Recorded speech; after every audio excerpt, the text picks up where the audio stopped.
Bien-aimé Shalom, là où tu es, que Dieu te bénisse.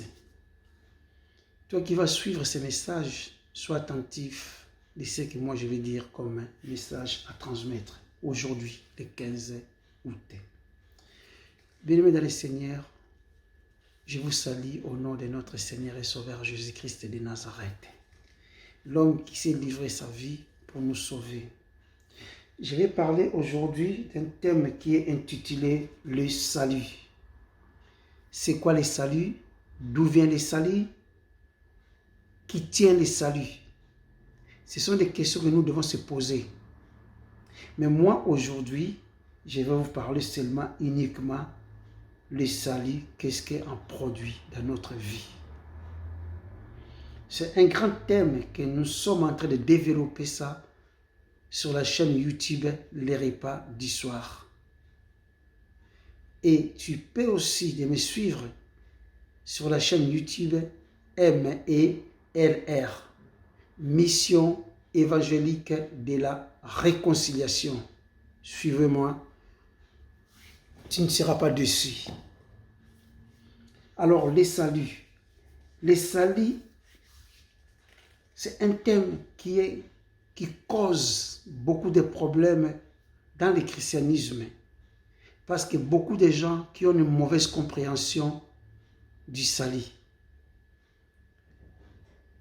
La seule chose que nous devons savoir, c'est qui tient le salut. Et c'est qui est l'auteur du salut. Le salut en question, c'est une personne. Le salut en question, c'est une personne. Le salut est dans la personne de Jésus-Christ. C'est-à-dire que le salut est Jésus-Christ lui-même. Quand on parle du salut, on voit Jésus-Christ. Nous allons lire dans Galates chapitre 5, verset 1. Galates chapitre 5, verset 1. Je lis la parole de Dieu. C'est pour la liberté que Christ vous affranchit. Demeurez donc ferme et ne vous laissez pas mettre de nouveau sous le joug de la servitude. Pourquoi Christ nous a franchis? C'est ça la question. L'apôtre Paul nous pose la question. Pourquoi Christ nous a franchis?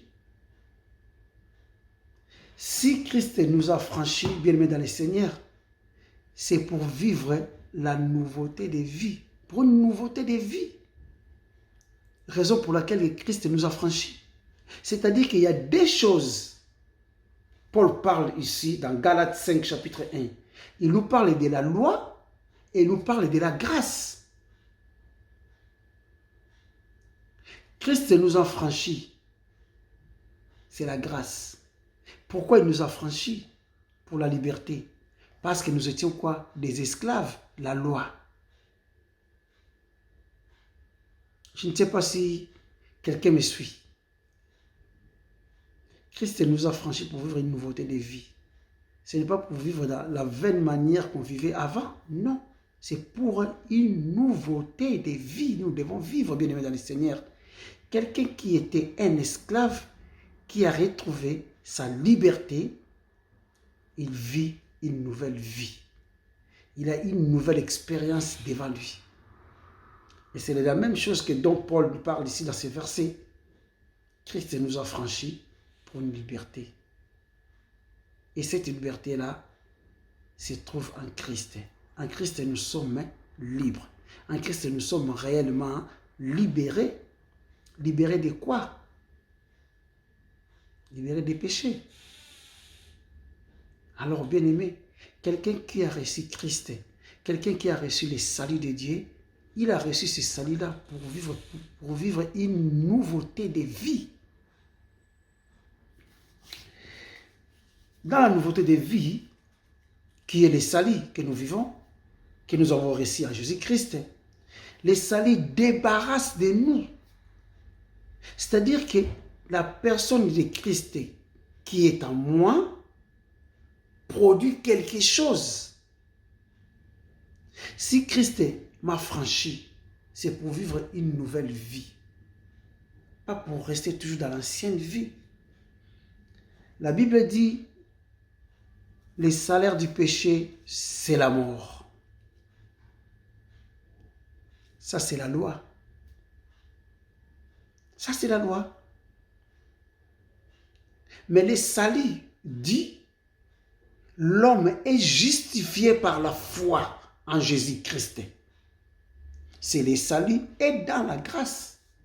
C'est-à-dire que par la grâce de Dieu, nous sommes justifiés dans la personne de Jésus-Christ.